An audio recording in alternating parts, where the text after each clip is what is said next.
Cathy Switzer, tu connais? C'est une grande sportive. Et si tu me réponds, Quoi? Caroline Minou qui parle de sport? oh ça va, hein, je suis une grande sportive. Parfaitement, monsieur. Je te rappelle que j'ai accouché 2 fois et que j'ai eu la gentillesse de laisser croire que tu connaissais la douleur parce que tu soulèves de la fonte 2 fois par an. J'aurais pu te raconter les carrières incroyables de Jeannie Longo, les sœurs Williams ou de Laure Manodou. Mais aujourd'hui, je vais te parler d'une championne qui a remporté bien plus qu'une médaille, la fameuse Cathy Switzer. Cathy est née en 1947, elle étudie le journalisme et elle s'entraîne au cross-country avec des hommes, vu qu'il n'y a pas d'équipe féminine.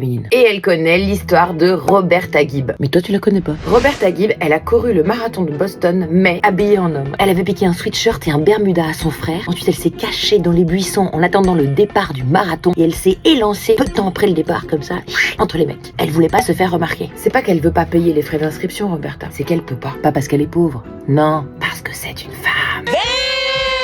Et que les femmes n'ont pas le droit de participer à des courses qui font plus de 1,5 mile, soit environ 2,4 km. Et vu qu'un marathon ça fait 42 km, Eh ben une femme peut pas s'inscrire. parce que 42 km c'est plus que 2,4 km. Et si tu te demandes, Pourquoi une femme peut pas courir plus de 2,4 km? eh ben je vais te le dire. Mais là, accroche-toi à tes running. Parce que ça risquerait de faire tomber leur utérus et de les masculiniser. C'est pas une blague. C'est donc déguisé en homme que 3,21 minutes plus tard, Roberta Gibb va passer la ligne d'arrivée.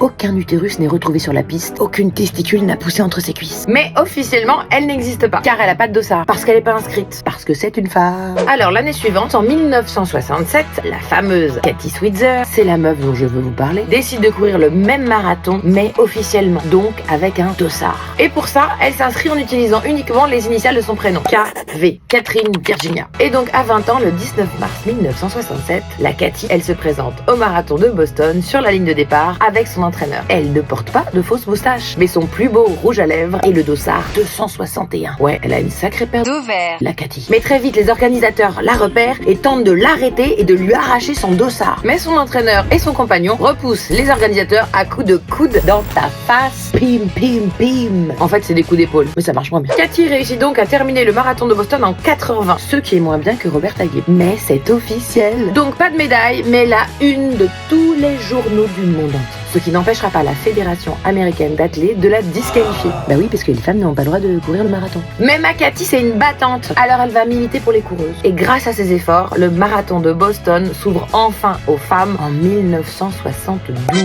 Et les Jeux Olympiques finissent par accueillir enfin une épreuve de marathon féminin en 1984. Depuis, la Cathy, elle a couru la bagatelle de 40 marathons. Et sans jamais perdre son utérus ni ses ovaires. Elle a été élue coureuse de la décennie et a été inscrite au National Women's Halls of Fame. Ouais, je sais, mon anglais est dégueulasse. Pour avoir initié une véritable révolution sociale des femmes à travers la course à pied. Et puis en 2016, elle vient courir à Paris, la fameuse course la parisienne, aux côtés de qui?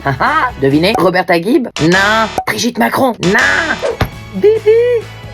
Oui, une course de 7 km que j'ai fait côte à côte avec Cathy. Enfin, côte à côte sur les 5 premiers mètres, parce qu'après... Mais bon, déjà, 5 mètres, c'est pas mal. Ça permet de prendre une photo.